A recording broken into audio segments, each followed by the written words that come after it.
Hello friends, ముందుగా అందరికీ happy Ugadi. ఈరోజు మా మమ్మీ డాడీ నన్ను ఎక్కడికో బయటికి తీసుకెళ్తున్నారంట.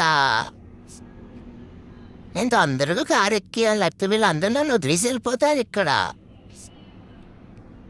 ఏంటబ్బా నన్ను ఎక్కడ తీసుకొచ్చారు? ఎక్కడో చూసినట్టుందే. వామ్మో, నన్ను స్నానం తీసుకొచ్చారా? నేను తొందరగా నేను పారిపోవాలి. నేను నాన్న స్నానానికి, నాకు స్నానం నచ్చదు. నన్ను పట్టుకోను, నాన్న పారిపోతా. ఆమెందో నా వదిలేను, నేను ఇంటికి వెళ్ళిపోతాను. స్నానంకి రాను, స్నానం వద్దు. స్నానం లేకుండానే అందంగా ఉంటాను నేను. చూడండి ఫ్రెండ్స్, నన్ను అంత పూలతో కొట్టించారు.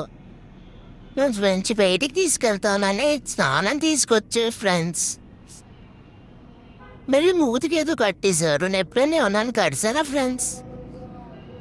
వీడికి ఏంటి అర్థం కాదు, అంత కుడిపోయినా. అమ్మాయి నా స్నానం అయిపోయింది, ఓ పని అయిపోయింది. నేను మళ్ళీ నా జీవితంలో ఇంకోసారి ఇక్కడికి రాను ఫ్రెండ్స్. సరే ఫ్రెండ్స్, నేను ఎలా ఉన్నానో మీరు కామెంట్ చేయండి, లైక్ అండ్ షేర్ చేయండి. సబ్స్క్రైబ్ చేసుకోలేదంటే సబ్స్క్రైబ్ చేసుకోండి. మళ్ళీ కలుద్దాం నెక్స్ట్ వీడియోలో. బాయ్.